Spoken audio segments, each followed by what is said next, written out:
Perkenalkan, nama saya Nur Akila Mutia. Di sini saya akan membahas Pancasila sebagai filsafat. Yang pertama, pemikiran filosofi Pancasila menurut para pendiri bangsa. Sebelum membahas pemikiran filosofis menurut para pendiri bangsa, kita harus mengetahui apa sih filsafat Pancasila. Filsafat Pancasila merupakan pendekatan filosofis untuk memahami Pancasila secara mendalam, rasional, dan komprehensif. Pendekatan ini menempatkan Pancasila tidak hanya sebagai dasar negara, tetapi juga sebagai pandangan hidup bangsa Indonesia melalui filsafat.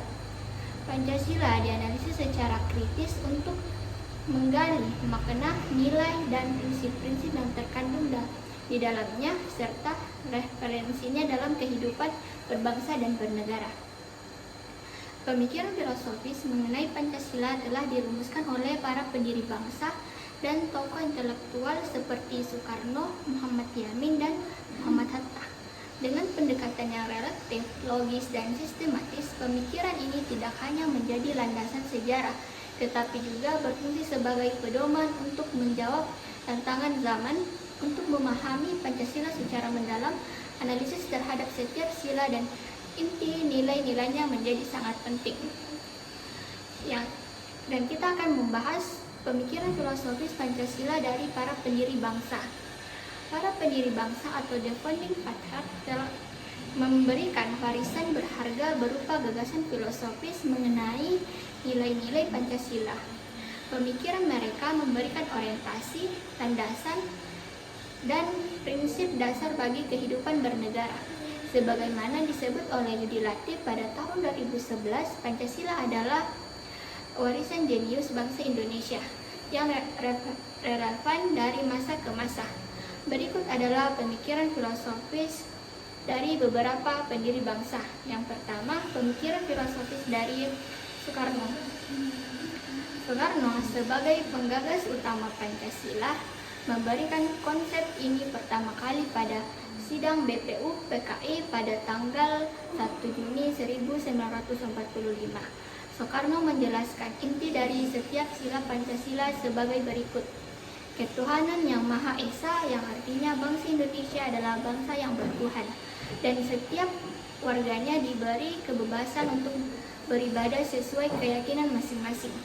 Yang kedua, ketuhanan kemanusiaan yang adil dan beradab, mengedepankan nilai persaudaraan, universal, dan kemanusiaan yang bermartabat. Yang ketiga, persatuan Indonesia, menekankan semangat nasionalisme yang menjadi perekat dalam keberagaman. Dan yang selanjutnya, kerakyatan yang dipimpin oleh hikmat kebijaksanaan dalam permusyawaratan perwakilan, yang artinya demokrasi yang dijalankan dengan prinsip musyawarah. Dan yang terakhir, keadilan sosial bagi seluruh rakyat Indonesia, menjamin kesejahteraan dan menghapus kemiskinan di masyarakat. Menurut Soekarno, Pancasila adalah sebuah filsafat yang menjadi dasar sekaligus panduan untuk membangun kehidupan berbangsa, dan pandangannya Pancasila mampu menyatukan beragam suku, budaya, agama di Indonesia dengan landasan yang humanis dan demokratis. Dan yang selanjutnya, pemikiran filosofis Muhammad Hatta. Muhammad Hatta atau Bung Hatta juga memiliki pandangan filosofis yang mendalam mengenai Pancasila. Pandangannya banyak tercermin dalam buku Demokrasi Kita pada tahun 1966 dan Uraian Pancasila pada tahun 1977. Menurut Muhammad Hatta, Pancasila memiliki dua fondamen. Yang pertama, fondamen moral, ketuhanan yang Maha Esa sebagai landasan nilai yang memandu keberagaman, keadilan, dan kebaikan.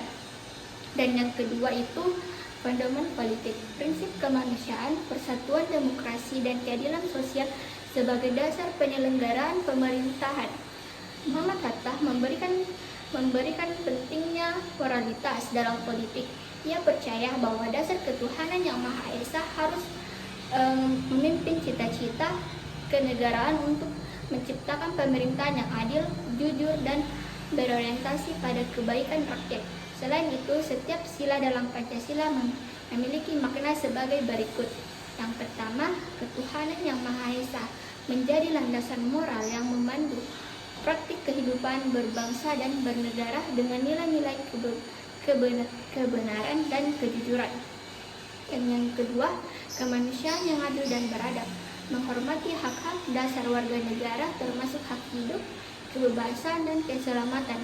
Namun hak milik harus diselaraskan dengan asas gotong royong sehingga tidak bersifat individualisme. Dan yang ketiga, persatuan Indonesia, mewujudkan persatuan dalam keberagaman dan semangat Bhinneka Tunggal Ika sebagai dasar negara nasional yang tidak terpecah belah. Dan yang selanjutnya, kerakyatan yang dipimpin oleh hikmat kebijaksanaan dalam permusyawaratan perwakilan. Demokrasi Indonesia didasarkan pada musyawarah untuk mufakat, bukan pada demokrasi liberal maupun totaliter. Dan yang selanjutnya, keadilan sosial bagi seluruh rakyat Indonesia merupakan tujuan utama yang harus dicapai melalui pemerintahan kesejahteraan dan keadilan dalam segala aspek kehidupan. Muhammad Hatta melihat bahwa Pancasila tidak hanya sebagai pedoman hidup bernegara tetapi juga sebagai tujuan yang harus diwujudkan untuk menciptakan masyarakat yang adil dan makmur. Sekian dari saya. Assalamualaikum warahmatullahi wabarakatuh.